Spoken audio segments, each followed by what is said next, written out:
Hello, greetings. Welcome to earGROUND, New Voices Amplify, the KOMBI Station. Yes, this is where it's at. This is where we speak to creatives and others that are not creatives or so creatives. I've heard it from the streets. They say, this guy talks a lot, but he's not an artist. Yes. How do you respond to that? People say you're not an artist. Well, I think the first question is to maybe define what an artist is. I am a creative. If you do events, Yes. if you're into events management, you're a creative, because there's what we call event designing, there's event planning, there's decor, and then there's the stage side of events, set design, stage management and all that. So I am a creative in my own right. I've worked with a lot of artists in terms of management of artists, or just being part of their, of their crew. Their crew. And yes. also, I think the biggest side that a lot of people do not quite know yet is that I'm a soon-to-be published author. Yeah, you just mentioned that you're soon to be a published author. Yes. This is a project that has taken a long time. It's a book that I've put my heart and soul into, my life into. Yeah. I've been doing a lot of research on this project for the past 6 years. Okay.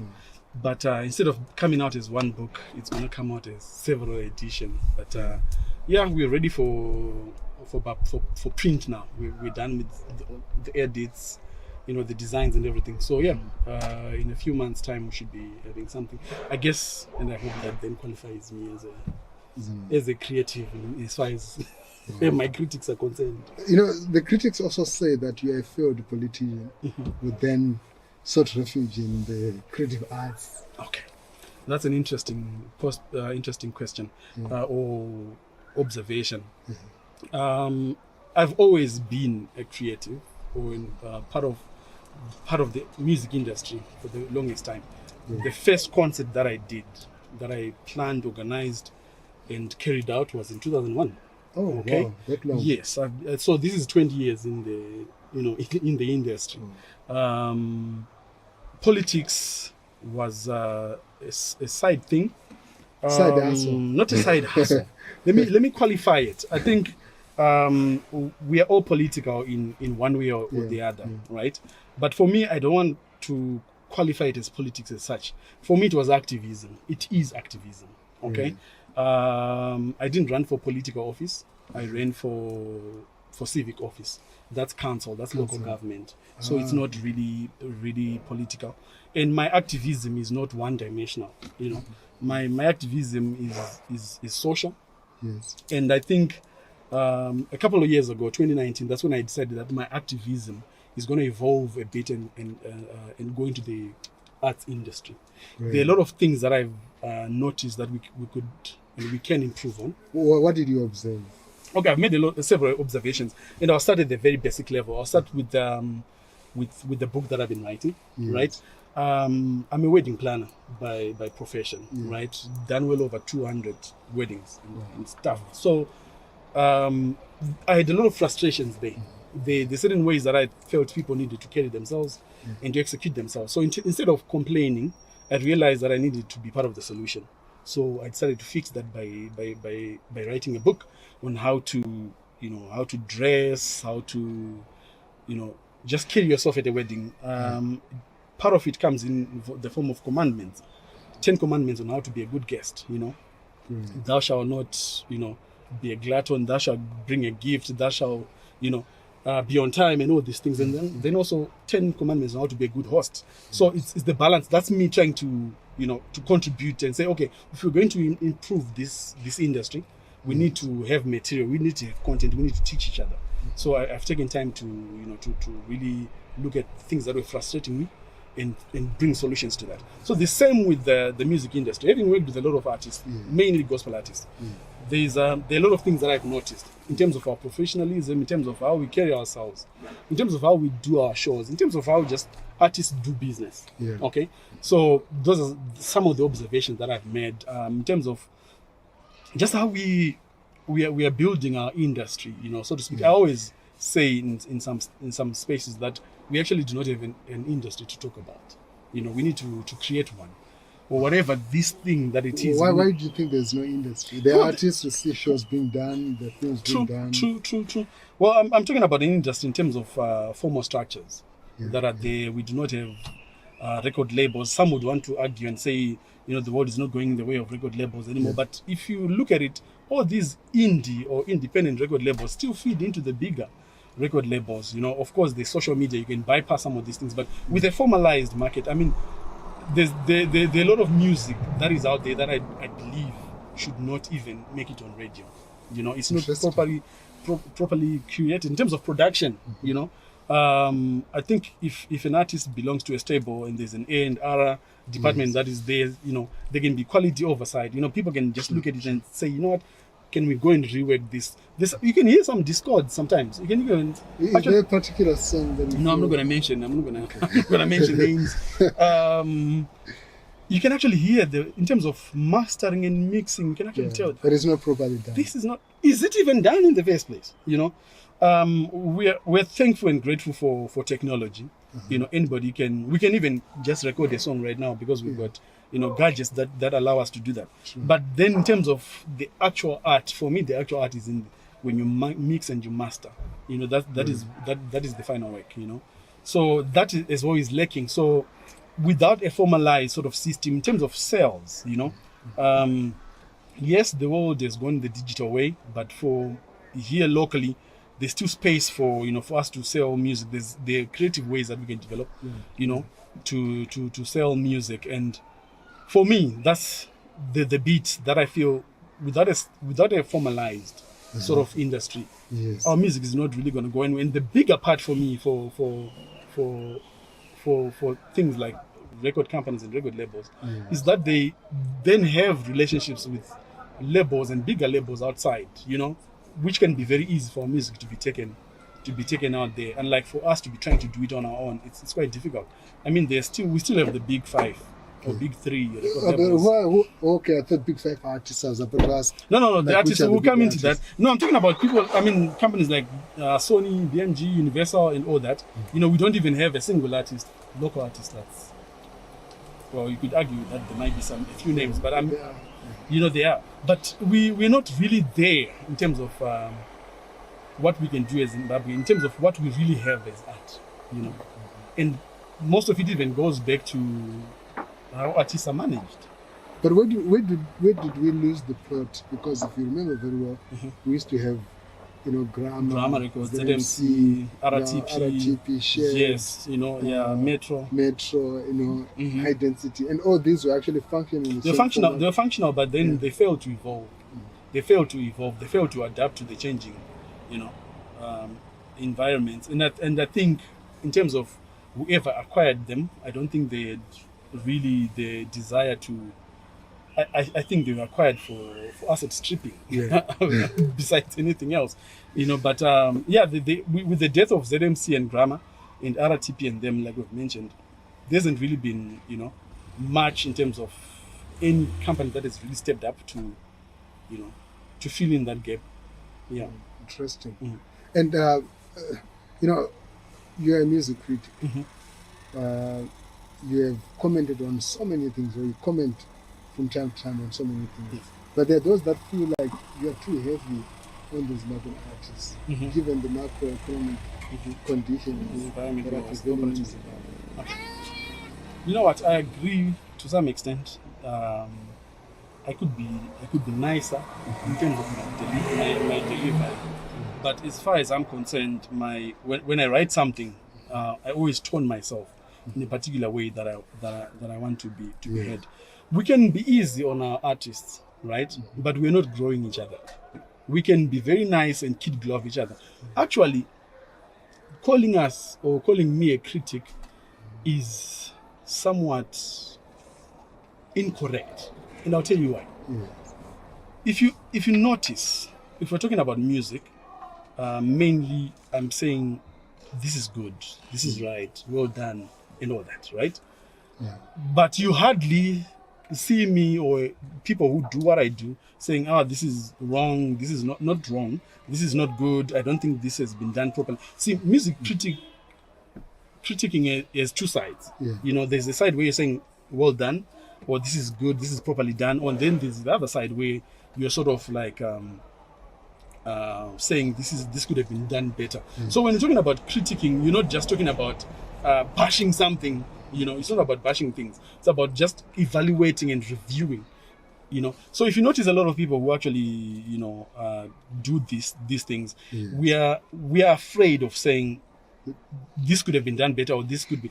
Sometimes I come out that way. Sometimes they say, this is that, but it's not done in a proper way that it will be received. It can be received, and you are always labeled a hater. You're always labeled somebody who wants to pull people down, who doesn't want people, who hates progress. An enemy of progress. But that has to do with our background as a people, as Zimbabweans. We're intolerant. Not just that. We are polarized. We are too polarized, and I think even in music. Yeah, it's gone to a place where it's you're either this camp or that camp. And if you like this artist, then it automatically means you dislike that artist. I'll put myself on the spot right now. People say you are pro Winky D. Yes. Anti-Japraise. That's what I was going to come to. When you like a particular artist, obviously, it's a bit difficult for someone like me. I'm noticing now to really come out with my favorites and my preferences, because you're supposed to be a voice that's supposed to be neutral and impartial. But I'm human. I have what I like. I have what I listen to when I'm at home. And you like Winky D? I do like Winky D. You like Japraise? I do like Japraise. I do listen to some Japraise. I have my favorite is the favorite album from Japraise is the one that carries Jerusalem. It's not Jerusalem. That was a little bit back in the day. And Anachirio, those things, the earlier stuff. That's what I sort of identify with. And then there's that other one that was shot in Binga. Zamsan. I love that song. So I do have some Japraise that I do listen to. Even if you go through my phone, there is some Japraise. So when you then come out and show a preference, then you're said, you don't like this particular artist. I think I caught a lot of people unawares and off guard when I did the Norondo review. Right? Same as me. That was my reaction. I was like, okay. Exactly. What's going on? Okay. So it doesn't mean that when you like something and you don't have a preference over something, it doesn't mean you hate it. It doesn't mean you don't like it. So for me, I think Norondo was properly done. I think it's the best creative board of work this year in Zimbabwe. I don't think there's anybody who has sort of come up with anything that can top that. Of course, the year is still going on, and we still have... Okay, you know what? I think we have all just realized that a lot of hit songs were created by Kombis. Kombi Station. That's gonna be another road. We're hoping with Kombi days and pick up a road. Do you know what? I think we all didn't realize how much work, the public transport system was doing in terms of distribution of music, and even just airplay in terms of, music, making it on the streets. When you're talking about the streets, those are the streets. Okay? Even Marain Guatogara, there's stuff that is playing, but a lot of it was being pushed by these combis and taxis. So that is not there. And also, I think 2021 has just been a difficult year.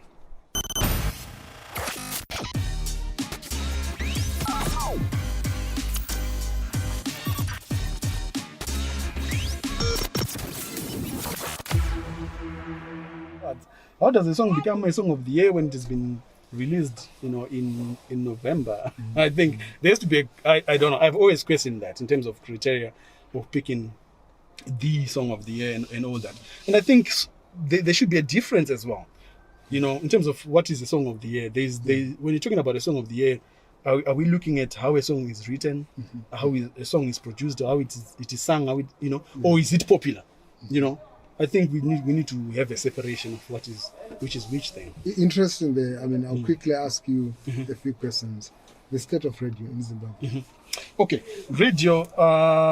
My goodness, radio is now boring. Sorry to say, but radio. I don't find radio interesting anymore. I do have particular DJs in different stations that I follow, but the problem with radio is that it sounds the same. You mean the 17 radio stations sound almost the same? I would lie if I say I've listened to all 17. I can name them one by one, but especially the urban radio stations, lately I've been really putting myself into the, trying to listen more to the vernacular. Okay? I think the biggest radio station in Zimbabwe is Radio Zimbabwe, because even if you look at the numbers in their charts, end of the year, the song that wins those charts is hundreds of thousands of votes. So for me, radio, I think the ownership of radio is the biggest question in Zimbabwe. The ownership of radio. Who owns it? Who owns radio? Okay, we can talk about ZBC, which is the state broadcaster.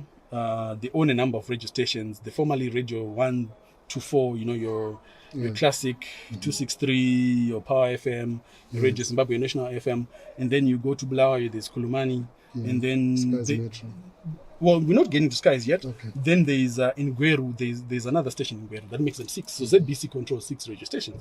And then we have the Zimpepers group, okay, that is also state-owned. True. It controls and owns, Star FM, Capital, Nyami Nyami, Diamond, and then we have the likes of, as far as I'm concerned, and I'm gonna speak candidly. If we do not desist from issuing broadcasting licenses on a partisan basis, we're not going to see a change in radio. We're not going to see a change. Listen, our radio people are trained by the same institutions, and they're working in the same institutions. So if they're going to leave this particular station, which has this way of doing business, going to the next radio station, it's almost like you're just gone from the kitchen to the bedroom. Really, there's no change. So until we get private players, truly independent private players, people can talk about certain stations like ZFM, but ZFM is owned by a member of parliament from the ruling party. So there's still that that interest. But he doesn't control programming. No, he doesn't. There are independent people that are actually employed. True. But in terms of editorial policy and content, it's. But how does that affect playlisting? Well, playlisting is not affected, of course. Playlisting might not be affected to a greater extent. But we're talking about the I'm not going to say political, but the ownership structures of these things. For me, it's still questionable. State of the film industry. The film industry. I think it's one of the more, hard hit industries. We do have some good productions and good producers, good, actors and good film people. But I think resources have really, really, really, really, been letting people down. It was quite refreshing, having Cook Off on Netflix. I think that was, they've bagged a number of awards. There are a few things that are going on, but in terms of space now, I feel like there's no, even if they produce those things, now we have 6 new TV stations coming from. Well, they have 18 months, right, to start broadcasting. I think we're on the 12th month. Is anything going to happen in 6 months? ZTN has been broadcasting. On where? Online. Yeah, but how many of our people really can get into those spaces? What, if I understand correctly, what they got are free-to-air licenses. Okay? So they should be broadcasting to us in Highfield and Budiriro and Chiendambuya and Gokwe and Mbuzia and all those places. So it's still catering for a small demographic. They're on Facebook, a few 100,000 of people who access Facebook, but they can't access, Even here in Harare, very few people can afford to really watch a 1-hour news bulletin on Facebook, So we want them. We need them to go on air. We need them. So we are waiting, If you had a chance to be in the same space or have a meeting with the Minister of Arts, or even the Deputy Guest Coventry, Tino Machakaire, what would you say to them? Wow. A lot of things to say. I think for me the biggest thing is to liberalize the airwaves.